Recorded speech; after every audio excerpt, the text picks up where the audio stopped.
नमस्कार शेतकरी पशुपालक मित्रांनो, आपलं स्वागत आहे आपल्या महर्षी डेअरी फार्म यूट्यूब चॅनलमध्ये. मित्रांनो, आपल्याकडं 10 गायांचं युनिट आहे आणि 4 कालवडे आहे. या युनिटमधून आपल्याला वर्षाला किती उत्पन्न मिळतं किंवा निव्वळ नफा किती आहे याची माहिती आजच्या व्हिडिओमध्ये आपण घेणार आहोत. हा व्हिडिओ तुम्ही शेवटपर्यंत बघा आणि जे आपले नवीन व्यवसाय करणारे पशुपालक नवीन तरुण असन त्यांच्यापर्यंत हा व्हिडिओ नक्की शेअर करा. तर चला मित्रांनो, सुरू करूया. मी आजच्या व्हिडिओमध्ये माझ्या डेअरी फार्ममध्ये मी कशा पद्धतीने हा व्यवसाय हँडल करतो आणि काय नेमकी माझं नियोजन कसं असतं ते मी तुम्हाला आजच्या व्हिडिओमध्ये सांगणार आहे. तर मित्रांनो, आता आपल्या गोठ्यामध्ये 10 गायी आहे आणि या 10 गायींचं वर्षभर आपलं 100 ते 120 लिटर दूध ही रेंज टिकली पाहिजे, हे आपलं सर्वप्रथम त्यामध्ये उद्दिष्ट असतं. आणि ही रेंज टिकण्याचं कारण म्हणजे आपला जो गोठ्याचा खर्च आहे, म्हणजे गायांचं फिडिंग असेल, गायांचा चारा असेल, गायांचं दवाखाना असेल, तर हे सगळं या 100 ते 120 लिटर दुधामधून आपलं भागलं पाहिजे आणि आपलं सगळं उत्पन्न त्याच्यातून मिळालं पाहिजे. आता 100च्या खाली ज्यावेळेस दूध येतं त्यावेळेस आपल्याला थोडं मॅनेजमेंट करणं अवघड जातं, आर्थिकदृष्ट्या आपल्याला थोडंसं अवघड होतं. त्यामुळं आपण या गायींचं नेमके नियोजन कशा पद्धतीनं करतो, तर वर्षभर आपलं 100-120 लिटर किंवा वार्षिक तुम्हाला सरासरी सांगायची ठरली तर साधारणतः 40,000 लिटर दूध आपलं हे वर्षाचं झालं पाहिजे, हे आपलं टार्गेट असतं. आता या 40,000 लिटर दुधाचा हिशोब जर केला तर आपण 30 रुपयांनी जरी पकडलं तरी 12 ते 13 लाख रुपये या दुधाचे आपल्याला वर्षाला होतात. यामधून या गायांचं मेंटेनन्स चालतो आणि या गायांचं मेंटेनन्स बरोबर चारा, पाणी, पशुखाद्य, मिनरल मिक्सचर, दवाखाना या सर्व गोष्टी आपण हँडल करीत असतो. आणि त्याचबरोबर आपलं कुटुंबही सुद्धा याच उत्पन्नामधून आपलं कुटुंबसुद्धा चालत असतं. आणि मित्रांनो, आमच्या भागामध्ये आपला संगमनेर तालुका आहे अहिल्यानगर जिल्ह्यामध्ये, तर यामध्ये आम्ही सहकारी डेअरीला हे दूध वाढवत असतो.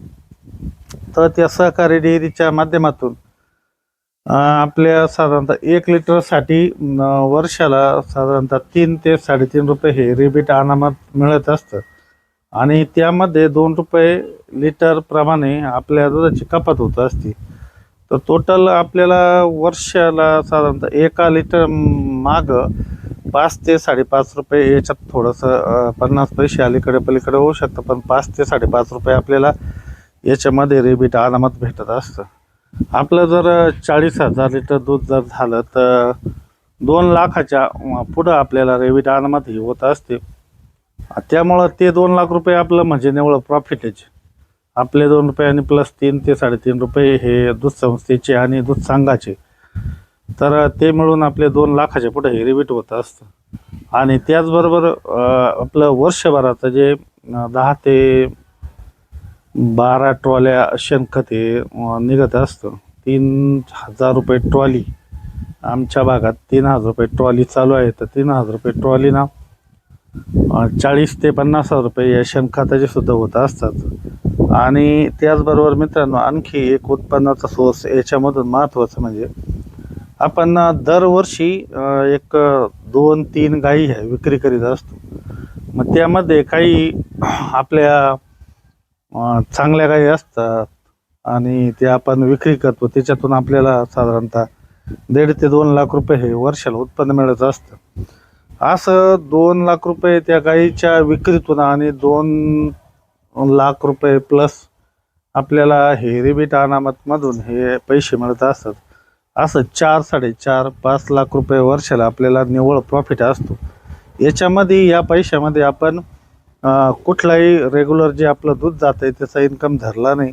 ते इन्कममध्ये आपलं घर खर्च चालतो, त्याचबरोबर या गायांचं चारा असन, पाणी, बाकीच्या जेवढं मेडिसिन असन, यांना पशुखाद्याचा खर्च असेल, सगळं मायनस करून आपल्याला वर्षाकाठी एक 4-4.5 लाख रुपये हा निव्वळ प्रॉफिट या व्यवसायामधून राहत असतो.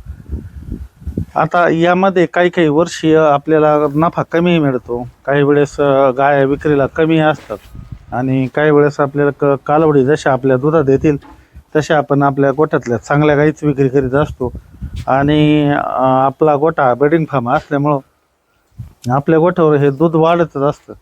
आता या वर्षी आपल्या 8 गायींमध्येच 150+ दूध हे आता सध्या चालू आहे. त्यामुळं ब्रीडचा हा एक फायदा होतो. कमी कष्टामध्ये आपलं उत्पन्न हे चांगल्या पद्धतीने.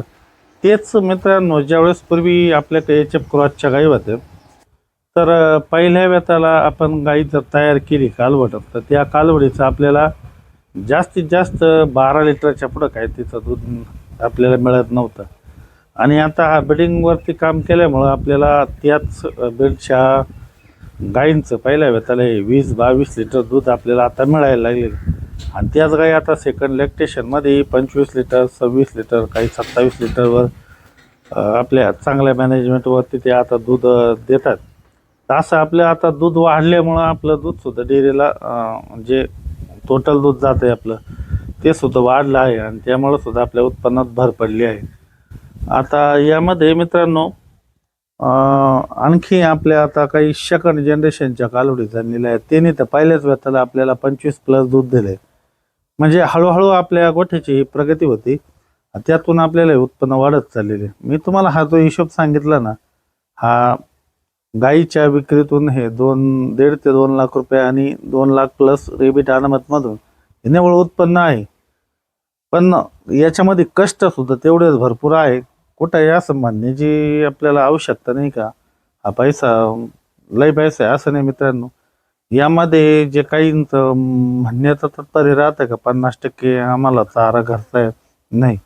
या व्यवसायामध्ये 15 ते 20% हा नफा आहे. ते बी सगळं तुमचं सुरळीत चाललं, तुमची गाई एखादी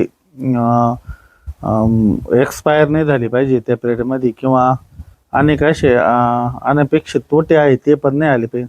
जरी आले तरी तर आपल्याला तुम्हाला मी सांगितलं जे 120 ते 100 लिटर आपलं वर्षाचे जे सरासरी ॲव्हरेज दूध चालायला पाहिजे, त्या प्रमाणामध्ये जर दूध चाललं तर हे तोटेसुद्धा आपल्याला भरून काढता येतात. अशा पद्धतीनं मित्रांनो आपण 10 गायच्या युनिटमधून वर्षाला 4 ते 5 लाख रुपयाचं पॅकेज आपण आपल्या या व्यवसायामध्ये निर्माण करण्याची क्षमता निश्चित आहे. त्यामध्ये तुमचे कष्ट आणि प्रयत्न हे खूप गरजेचे आहे. तर चांगल्या ब्रीडमुळे काय होतं, आजूबाजूचे जे शेतकरी आहे ना, आपल्या गोठ्यावर गायी खरेदी करण्याकरता प्राधान्य देतात आणि त्यामुळं आपलं उत्पन्न हे वाढत चालतं आणि आपल्या गोठ्याचं जे ॲव्हरेज आहे ते वाढल्यामुळं आपल्याला आणखी नफा होतो. आता ह्या ज्या 12 ते 15 लाख रुपयाच्या दरम्यान आपल्याला दुधाचे जे पैसे मिळतात, डेली दूध आपण वाढवतो त्याच्यातून, तर त्यामधून सुद्धा आपल्याला उत्पन्न मिळतं. पण आपण ते उत्पन्न धरलेलं नाही. त्याच्यातून धरलं तर आपल्याला एक 20%च्या हिशोबानं साधारणतः एक 3 ते 4 लाख रुपये आहे निव्वळ नफा, त्याच्यातून सुद्धा राहू शकतो. असा आपल्याला साधारणतः 6-7 लाख रुपये हे 10 गायांच्या युनिटमधून आपल्याला मिळू शकतात. कुठेही चांगल्या पगाराची नोकरी आपल्याला करण्याची गरज नाही.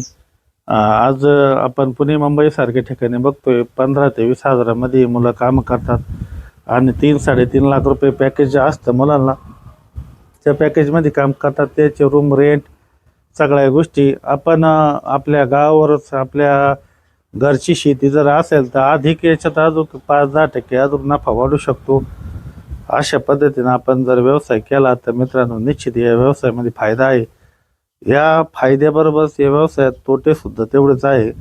तुम्ही कशा पद्धतीनं हा व्यवसाय करतात यावर सगळं अवलंबून आहे. तुम्ही सचोटीनं व्यवसाय करा, हातघाईचे निर्णय घेऊ नका. हा व्यवसाय हळूहळू आपल्याला हा वाढवत न्यायचा आहे आणि याच्यात यश मिळवायचे.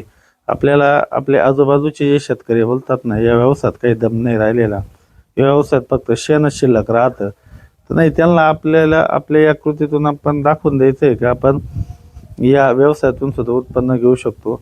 पण त्याकरता तुमचं मॅनेजमेंट आणि तुमचे अभ्यास वृत्ती पाहिजे, जेणेकरून या व्यवसायामध्ये दिवसेंदिवस तुम्ही ही प्रगतीच करत जाल. तर मित्रांनो अशा पद्धतीने आपण 10 गायच्या युनिटमधून वर्षाला साधारणतः 4 ते 5 लाख रुपयाचा हा निव्वळ नफा आपल्याला मिळू शकतो. यामध्ये कुठलीही शंका नाही. आपण याच पद्धतीनं व्यवसायाकडे या बघत असतो.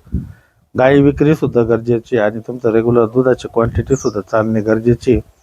तर अशा पद्धतीनं आपला हा व्यवसाय आपण 10 गायांमध्ये आपल्याला कुठेही जाण्याची गरज नाही. आपण आपल्या घरी असलेल्या वडिलोपार्जित शेतीमधूनच हा व्यवसाय आपण करू शकतो.